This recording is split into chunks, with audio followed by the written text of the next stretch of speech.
Hey guys, Allison here. Something a little different for you today. I'm making a birthday card for one of my daughter's friends, and I had her pick out the papers. So these are the ones she picked. I've got very colorful, large polka dot with florals in it. This one, which I could use either side, and she's already actually cut it up because she used these to make a card for somebody else, so I could use the yellow or the multicolored side. I'm sort of leaning towards the yellow at this point. This multicolored heart print, which also has pink on the back, and then this one with ice cream cones, which has a nice stripe. So, oh, and this one, which has a little polka dot, which you can tell, maybe you can't, but she's cut it with some scalloped edge scissors. So that's my goal, and I went and grabbed a piece of cardstock. All of these came from my sort of box of old Simon Says Stamp kit supplies, except probably these two, which I took out of, and maybe the one with the hearts. Okay, so maybe not all of them came from my Simon Says Stamp kits, yeah. So just all the sort of leftover 6x6 papers that I have, and then I have another little baggie that has these offcuts that I just recently went through all my 6x6 paper pads because I had all the offcuts stuck in the paper pad, kind of like this. So I had all the sort of cut out bits stuck in there so that I would know which paper pad they came from. And I found that I was actually forgetting to use them, especially for my card making. So I took all these little pieces out so that all that's left in my 6x6 paper pads are full sheets.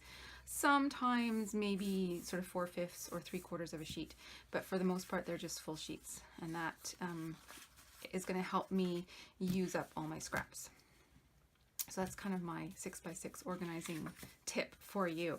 Okay, I also have in my bin that has all my leftover Simon Says Stamp papers, like the pattern papers that they send. I have all the cardstock that they send, because they send really nice cardstock that color coordinates with their kits, and I have an extensive collection of 8.5 by 11 cardstock elsewhere, but this way I know that they will all coordinate, and I like keeping them all together. So I pulled out this nice yellow. Her birthday is next week, so it's not quite spring technically, but it's feeling quite spring-like around here, so I thought the yellow would be quite nice. So instead of scoring this, I'm actually just going to fold it and then use my bone folder to get a nice crisp fold line. And I haven't double checked, I probably should. I'm fairly certain that that is a standard 4 1/4 by 5 1/2. I'm just going to quickly double check that, because that will affect how I cut my papers as well. Yes. Okay. So now I've got to think about what sort of design I want to do, and I need a sentiment stamp. The latest kit doesn't have a birthday sentiment in it, and I do have another one somewhere that I've pulled out. Let me just find it. This one says happy birthday, and might actually be fun to do it in this sort of deep red. Okay, so let's figure out my paper placement, and then I'll see what else I need for this card. I'm gonna stick everything on fast forward and then talk you through it. Okay, so this card's going to come together fairly quickly once I get all my papers in place. So I know that I want that large scale pattern in the background, and then you saw me arrange the yellow. It's actually got a very fine chevron on it, and then that stripe in a sort of T. And I'm going to stamp the happy birthday on the yellow, and I'm just trying to figure out how to put the rest of them on, and I think I want to put a decorative edge, I guess, on that turquoise polka dot paper that my daughter had previously cut. And right now I'm just trying to find my edge dies. I know I have a couple that have sort of a curvy line with a stitched accent to it, and they were hiding on me, but I do find them here. And there it is right there. So I get out my Big Shot, and I'm just trying to figure out the best way to do it. And I probably should have turned my paper over because the stitched line sort of shows up better on the other side at the moment.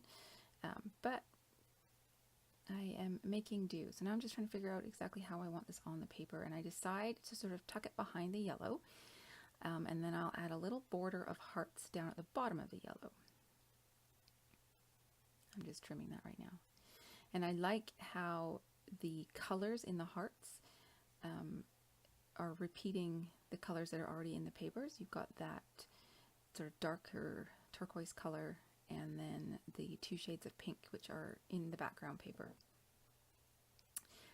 So before I do my stamping, I'm going to get everything adhered, and I've cut that large scale polka dot to 4 1/8 by 5 3/8, and that gives me that little sort of frame of yellow all the way around the card. And then the stripe, I decided not to use the ice cream cones. I decided to use the striped side because the colors in it are all the same colors that are in the background paper. Sorry about my head there. The stripe is 4 1/4, so it goes all the way from top to bottom of the card, and then I will eventually trim off the strips that go horizontally so that they too go all the way from one side to the other.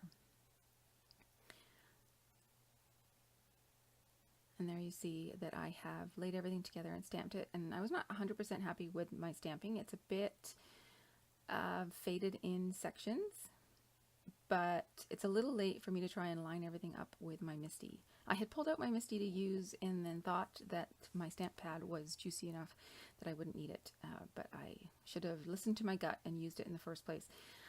So now I'm just trying to think of different embellishments that I can use to accent this card to sort of diminish the blotched stamping, basically. If I were going to be selling this card, I would definitely do something else, but because it's being given to one of my daughter's friends, I think it's probably okay the way it is. It is a handmade card after all, so that definitely lets you know that it's handmade because it's got imperfect stamping. So I'm sort of auditioning various embellishments, and none of them are really working for me. And then I come across these happy birthday puffy stickers. I can't remember if they were in a previous Simon Says stamp kit or something else, some other kit that I bought. But I decided I really like them in a line like that, and I'm trying to pull in all the different colors from the card.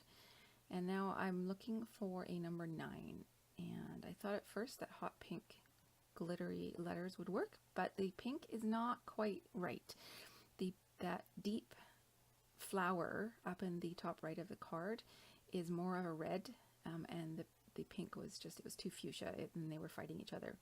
And then I come across these super old, they are like vinyl letters, and I get the number 9 glued on and use some of the punctuation dots to further embellish, and we're all done.